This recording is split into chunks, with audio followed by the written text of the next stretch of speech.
life is suffering. Right, indisputable. What do you do about that? You voluntarily accept it and then strive to overcome the suffering that's a consequence of that. And you do that for you, and you do that in a way that makes it better for other people. And then that works. And one question might be, well, how well does it work?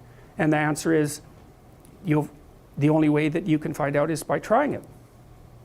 That's it. That's the existential element of it. The proof is to be derived by the incarnation of the attitude in your own life. No one can tell you how it will work for you. It's the thing that your destiny is to discover that. And you have to make the decisions to begin with. It's like, because you can't do this without commitment. You have to commit to it first. That's the act of faith that Kierkegaard was so insistent upon. You have to say, I'm going to act as if being is good. I'm going to act as if truth is the pathway to enlightenment. I'm going to act as if I should pursue the deepest meaning possible in my life. And there's reasons to do none of those. They're real reasons. So it's really a decision. But you can't find out what the consequence of the decision is unless you make the decision. I think the same thing happens when you get married, by the way. So if you think you might leave, you're not married. And then you think, well, the marriage didn't succeed. It's like, well, maybe you were never married. Because the rule is, you don't get to leave. And there's a reason for that rule. Now, I'm not saying that there aren't situations where there should be exceptions made for that. That's not the point. The point is that there's some games you don't get to play unless you're all in. And the other thing that's so interesting about being alive is that you're all in. No matter what you do, you're all in. This is going to kill you. So I think you might as well play the most magnificent game you can while you're waiting. Because do you have anything better to do? Really? Why not pick the best thing possible that you could do? Why not do that? Maybe you could justify your wretched existence to yourself that way. I think you could. That's what it looks like. You know, people find such meaning in the responsibilities they adopt. It stops making them ask questions about what life is for. If you have a newborn child, for example, like unless you're really in a bad way, psychotically depressed, or maybe your personality really needs some retooling, you stop thinking about anything but ensuring that that baby is doing well. And if someone comes along and asks you an existential question about your commitment to that, the right response is, why are you asking me such stupid questions when this is manifesting itself right in front of your eyes? Like, how blind can you be? That isn't a time for questions about the meaning of life. The answer is right in front of you.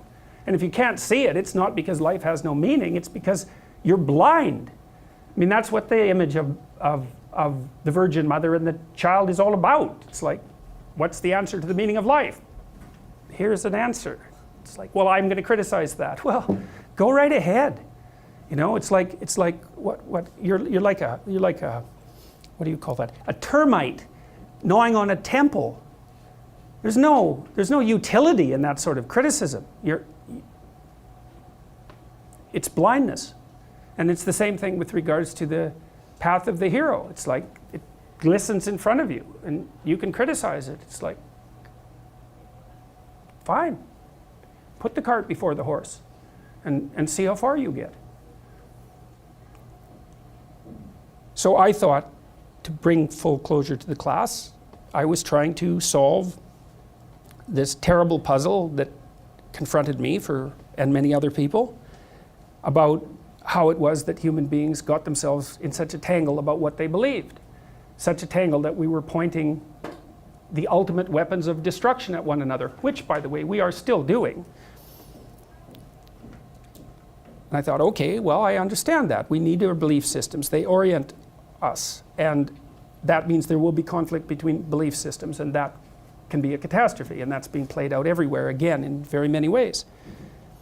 What's the solution to that? Well, one possibility is there's no solution. It's just mayhem all the way around. Could be the case. But it seemed to me, as I delved into it, that the proper solution to that was to live properly as an individual, because you're more powerful than you think. Way more powerful than you think. I mean, God only knows what you are in the final analysis. You're blind to your own weaknesses, but you're also blind to your own strengths. And so then I think, well, if you got your act together, it'd be better for you, and instantly it would be better for your family, assuming they wanted you to get your act together, and not everyone does, and then it would be better for the community. It's like, how far could you take that? If you stopped wasting time, and if you stopped lying, and if you oriented yourself to the highest possible good that you could conceive of, and you committed to that, how much good could you do? Well, I would say, why don't you find out? So that's what I think you should do. You should find out. You don't have anything better to do. And there's nothing in it, as far as I've been able to tell, there's nothing in it but good. So maybe you could sort yourself out so that you wanted nothing but the good. And then maybe you could help make that manifest in the world. And maybe we wouldn't have all these terrible problems then. At least we'd have fewer of them, and that would be a start.